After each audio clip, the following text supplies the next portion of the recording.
नमस्कार. मी भाऊ तोरसेकर. तुम्ही बघत आहात प्रतिपक्ष.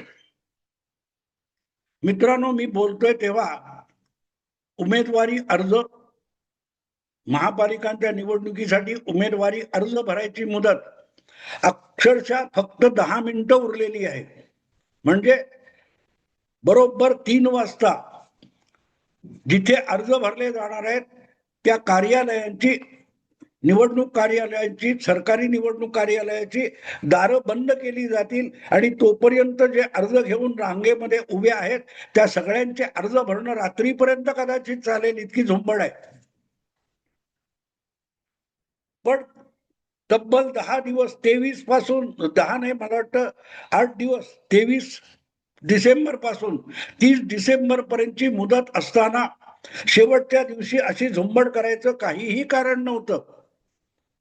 सगळ्याच्या सगळ्या पक्षांना, इच्छुकांना आणि जे कोणी गटबंधनातले आहेत त्यांना 8 दिवस हा भरपूर वेळ असतो. पण 8 दिवस हे लोक ना पक्षांना आपले उमेदवार ठरवता आले, ना ज्यांना इच्छुक असून बंडखोरीची हिंमत होती, या सगळ्यांना आषाढभूत ठेवण्यात आलं होतं. आणि त्यामुळे आपल्याला एकदा तिकीट मिळत नाही म्हटल्यानंतर ज्याच्याकडे बंडखोरीची खूप उर्मी असते असाच माणूस मैदानात उतरतो आणि बाकीचे चुप्प बसतात. आणि त्यामुळेच बंडखोरी कमी व्हावी, पक्षांतर कमी व्हावीत, आपल्याकडे तिकीट मिळालं नाही तर पलीकडे जाईल एखादा उमेदवार, त्याला रोखण्याचा मार्ग म्हणून अखेरच्या क्षणापर्यंत बहुतेक पक्ष उमेदवारी जाहीर करत नाहीत, तिकीट देत नाहीत. पूर्वीच्या काळात, म्हणजे मी पत्रकार झालो 70 वगैरेच्या काळात, असं नव्हतं. जवळपास बहुतांशी पक्षांचे उमेदवार ठरलेले असायचे.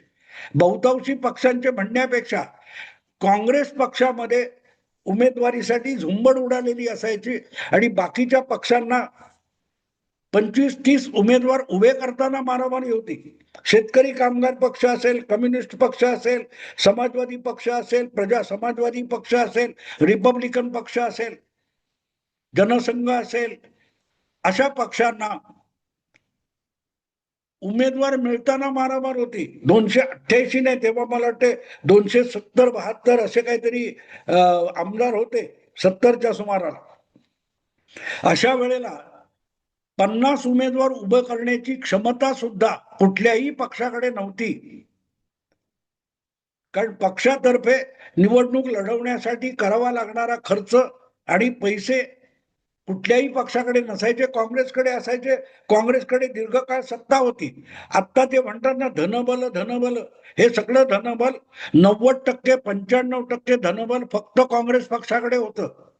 आणि म्हणून काँग्रेस पक्षाकडे इच्छुकांची झुंबड असायची. पण तिकीट दिलं नाही तर त्या मतदारसंघातला एखादा तगडा उमेदवार बंडखोरी करण्याची भीती होती. म्हणून काँग्रेस पक्षाकडून अखेरच्या क्षणापर्यंत उमेदवारी जाहीर केली जात नसे, नावं डिक्लेअर केली जात नसत आणि बाकीच्या पक्षांमध्ये असा फरकच नव्हता.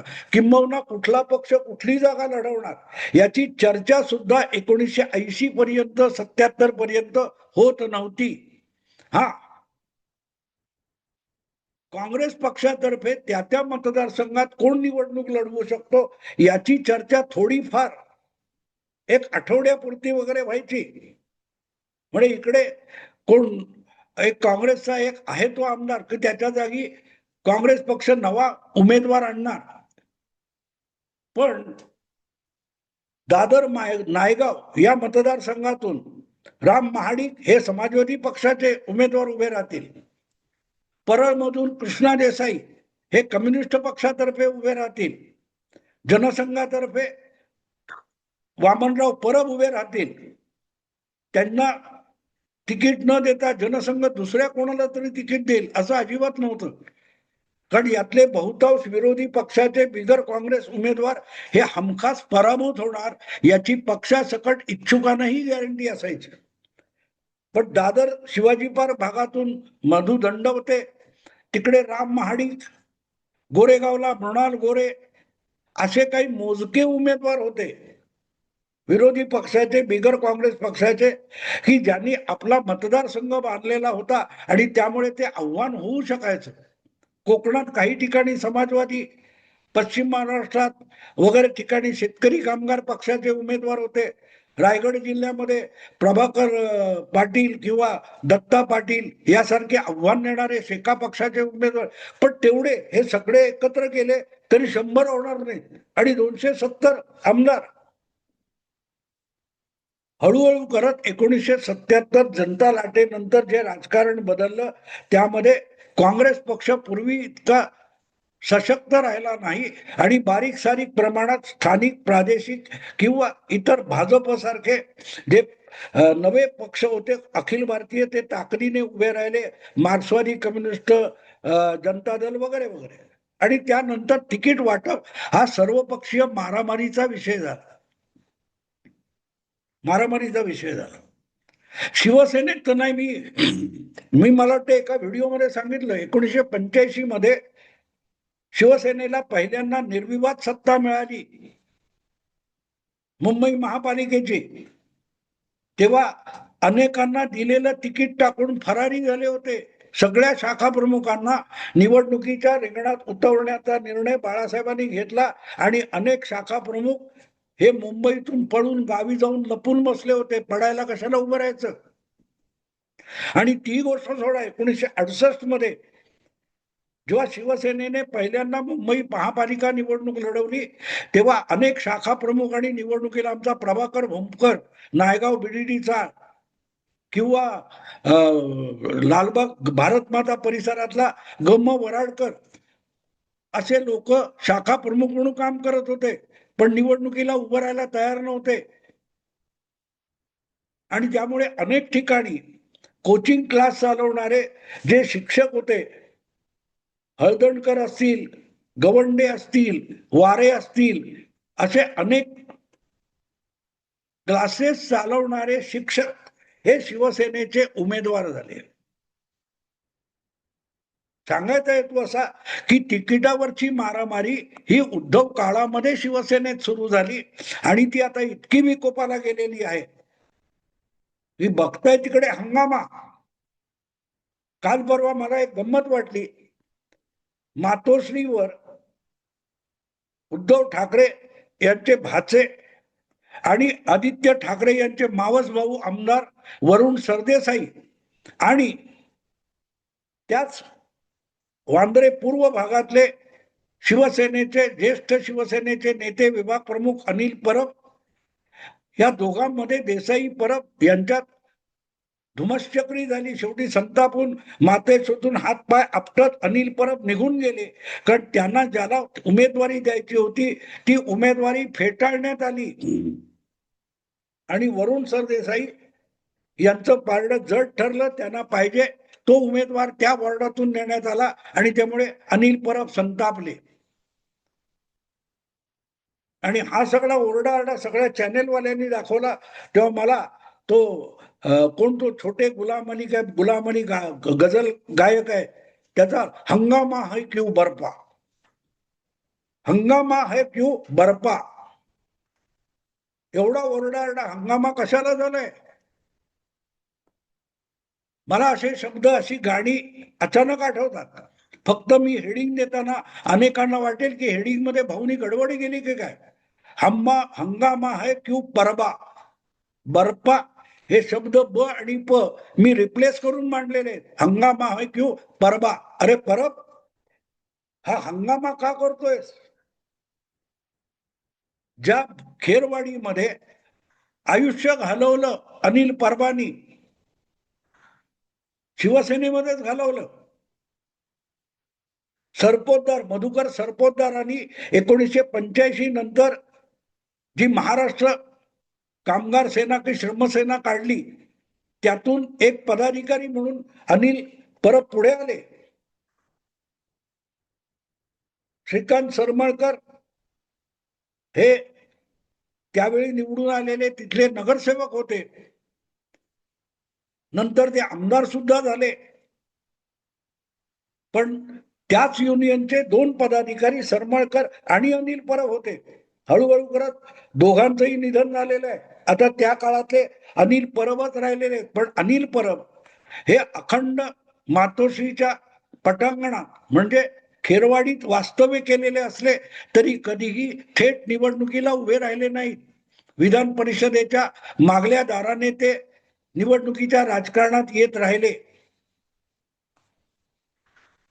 गमतीची गोष्ट अशी की मधुकर सरपोतदार हे खूप जुने कार्यकर्ते, अगदी पहिल्या फळीतले बाळासाहेबांच्या बरोबरीचे जे 12 नेते होते त्यापैकी मधुकर सरपोतदार हे एक प्रमुख नेते होते.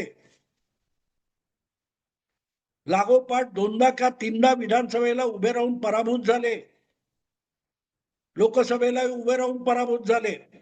पण मधुकर सरपोतदार 1995 साली पहिल्यांदा त्या वांद्रे पूर्व भागातून आमदार म्हणून निवडून आले. त्याचं कारण 1992-93 ची दंगल होती.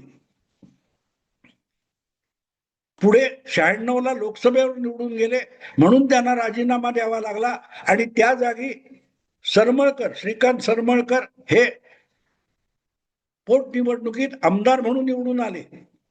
पण हे 2 अपवाद सोडले तर वांद्रे पूर्व हा मातोश्रीचा परिसर असून सुद्धा काँग्रेसचा बालेकिल्ला राहिलेला आहे. मला वाटतं 80च्या सुमाराला, 78-80च्या सुमाराला शहा नावाचे किंवा अगदी 72 मध्ये शहा नावाचे कोणीतरी आमदार तिथे होते काँग्रेसचे. त्यानंतर चांदोरकर नावाचे आमदार होते. 95चा सरपोतदारांचा अपवाद सोडला तर शिवसेनेला कधीही वांद्रे पूर्व हा मातोश्रीचा बालेकिल्ला म्हटला जातो. तो मतदारसंघ जिंकता आला नव्हता. तो चमत्कार बाळा सावंत नावाच्या एका शाखा प्रमुखाने करून दाखवला. श्रीकांत सरमळकर असोत, मधुकर सरपोतदार असोत, हे सगळे दिग्गज वांद्रे पूर्व भागामध्ये शिवसेनेचा झेंडा मिरवत असताना एक साधा शाखा प्रमुख होता ज्याचं नाव प्रकाश बाळा सावंत. तिथला नगरसेवक पण शिवसेनेला निवडून येताना मारामार होती. अशा वेळेला 2002 मध्ये पहिल्यांदा प्रकाश बाळा सावंत हा नगरसेवक म्हणून निवडून आला. दीर्घकाळ शाखा प्रमुख म्हणून काम केलं आणि तो नगरसेवक झाला. ज्या वेळेला मनसेमुळे अख्ख्या मुंबईत शिवसेनेची पडझड होत होती, अगदी तुमचे सुभाष देसाई यांचा गोरेगाव मध्ये पराभव झाला. हक्काच्या जागा जेव्हा शिवसेना गमावत होती, परेलला बाळा नांदगावकर निवडून आले. त्यांनी अधिकृत शिवसेनेचे अजय देसाई, अजय चौधरी यांचा पराभव केला होता. अशा वेळेला जे फक्त 4 आमदार मुंबईत उद्धव यांच्या नेतृत्वाखाली निवडून येऊ शकले त्यामधला एक आमदार प्रकाश बाळा सावंत होता आणि तो परंपरेने जिंकला नव्हता. तर प्रकाश बाळा सावंतने तो मतदारसंघ मशागत करून निर्माण केला होता. पुढे 2014ला शिवसेना भाजप एकमेकाविरुद्ध लढले तरीही प्रकाश बाळा सावंत हा निवडून आला भाजपच्या पाठिंब्याशिवाय.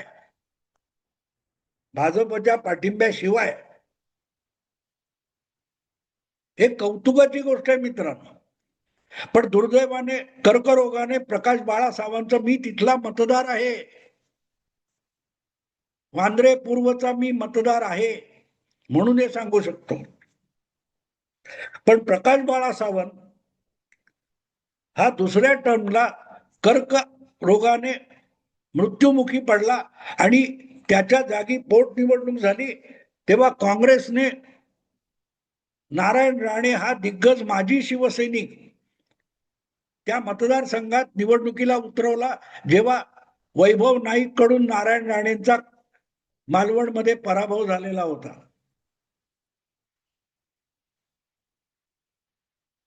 पण नारायण राणेंना सुद्धा बाळासाहेबांच्या विधवा पत्नीने पराभूत केलं, ज्यांचं नाव तृप्ती सावंत आहे. आपल्या नवऱ्याच्या पुण्याईवर ही महिला निवडून आली 2006 वगैरे काहीतरी, सॉरी 2016 वगैरे असेल, 14, 15 किंवा 16.